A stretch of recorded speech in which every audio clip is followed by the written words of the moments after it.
Hello again. Again, this is Michael Topmiller, the senior researcher for HealthLandscape.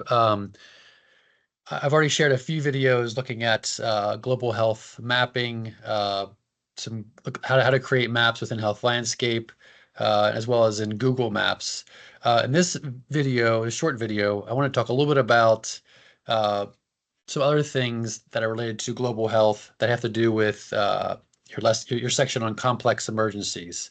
So we talked about in some of the previous videos about how we map global health and look at things like disease prevalence, incidence, mortality across the world. How do we identify, find data, explore patterns, lots of things related to global health mapping. And this one I wanted to focus on uh, basically health systems across the world. So global health systems. So this is the GHS index, so Global Health Security Index. And this is basically a website that tracks and looks at how well countries are prepared for emergencies, for responding to health needs, responding to disasters, things like that. And you can see the various categories here at the top: prevention, detection, respond, health, norms, risk.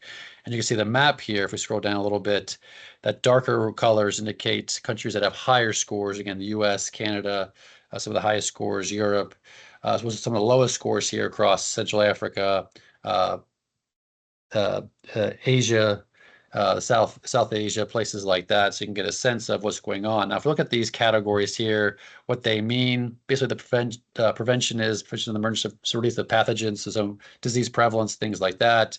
Uh, Response to epidemics, health systems. You see all these various things that are important for responding to emergencies for that involve public health and global public health. So I'm going to close this out here.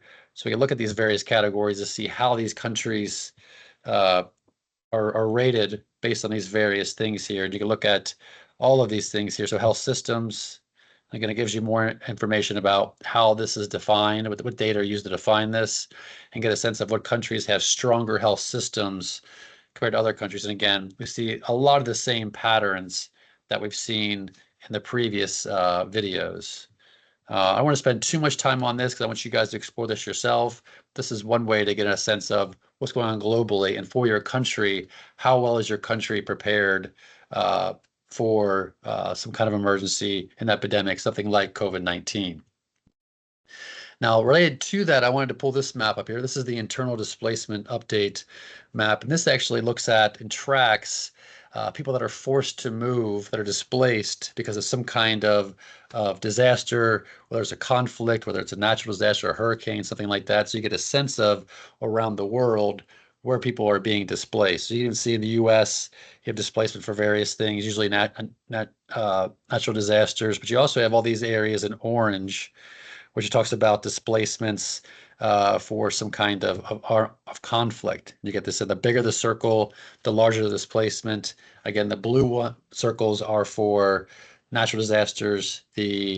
Uh, the orange dots are for some kind of armed conflicts. We talk about, complex emergencies. Uh, these are the kind of things we're talking about. So armed conflicts, disaster, you can see the Middle East, lots of conflict. Here we see what's going on, the situation in Israel and Gaza, as well as some other places in the Middle East. And you get a sense of people that are being displaced and some of the health issues that go along with it. Now, the other thing to think about is before we just looked at global health security and how well countries are prepared. Um, to deal with disasters and things like that. You see a lot of the same places that have the worst or the lowest scores for that are the places that receive the highest number of displacements. So again, another website to look at and to think about when you're talking about your country, what's going on in your country, the resources and some of the potential issues in terms of improving the health of the public for your area. Now, when we talk about internal displacement, we also have international migration for various reasons like that, whether it's a natural disaster, armed conflict, political situation going on. So we have lots of refugees arriving within the United States and also within northern Kentucky, where we're located. So you can see this is just from the refugee website, we had the number of refugees, and even Covington, total arrivals by country.